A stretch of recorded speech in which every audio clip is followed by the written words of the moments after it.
ഈ നിയമസഭാ തെരഞ്ഞെടുപ്പിൽ അമ്പൂക്കായ്ക്ക് ഇത്രയും വലിയൊരു പരാജയത്തിന് അവസരമൊരുക്കിയ സംഘപരിവാറിന് ഹൃദയം നിറഞ്ഞ അഭിനന്ദനം കൊടുക്കേണ്ടതുണ്ട്.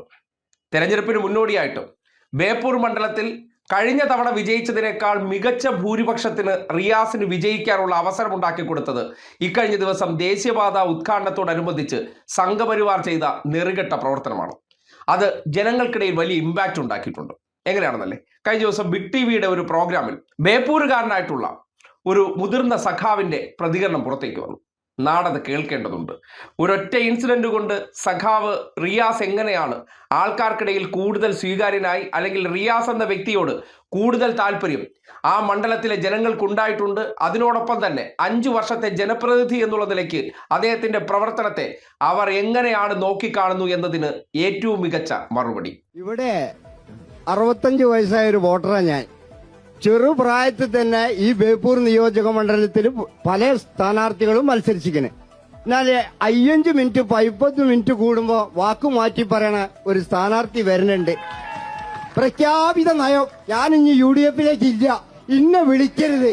ഇതാണ് ഇവിടെ UDFകാര് പുലി വരണേന്ന് പറയാൻ തുടങ്ങിയിട്ട് കുറേയായി. ഇപ്പോഴും പുലിമുരുകൻ ഉണ്ടാവുമ്പോ ഞങ്ങൾക്കെന്ത് പേടിക്കാനാ? ഒരു പേടിയില്ല. പുലിമുരുകൻ ഇവിടെ ഉണ്ട്. ഇവിടെ ചാത്തുണ്ണി മാഷ് മത്സരിക്കുമ്പോ, ചാത്തുണ്ണി മാഷ് ജയിക്കുമ്പോ OT ശാരദ വീട്ടിലിരിക്കും, ചാത്തുണ്ണി മാസ്റ്റർ നാട് ഭരിക്കും എന്ന് പറഞ്ഞ സഖാക്കളാണ് ഈ ബേപ്പൂർ നിയോജക മണ്ഡലത്തില്. അന്ന് മുതൽ ഇന്ന് വരെ ഇതിനെക്കാട്ടിയും വലിയ മാധവൻകുട്ടി വന്നിട്ട് പോലും ഇവിടുന്ന് പോയിക്കണ്. പിന്നെ അൻവർ, പേര് ഗോപി. ശരിക്കും പറഞ്ഞാൽ ഗിരീഷിന് വരെ ഗോപി സാർ കേട്ടല്ലോ, അവരുടെ പുലിമുരുകനായി മാറിക്കഴിഞ്ഞു.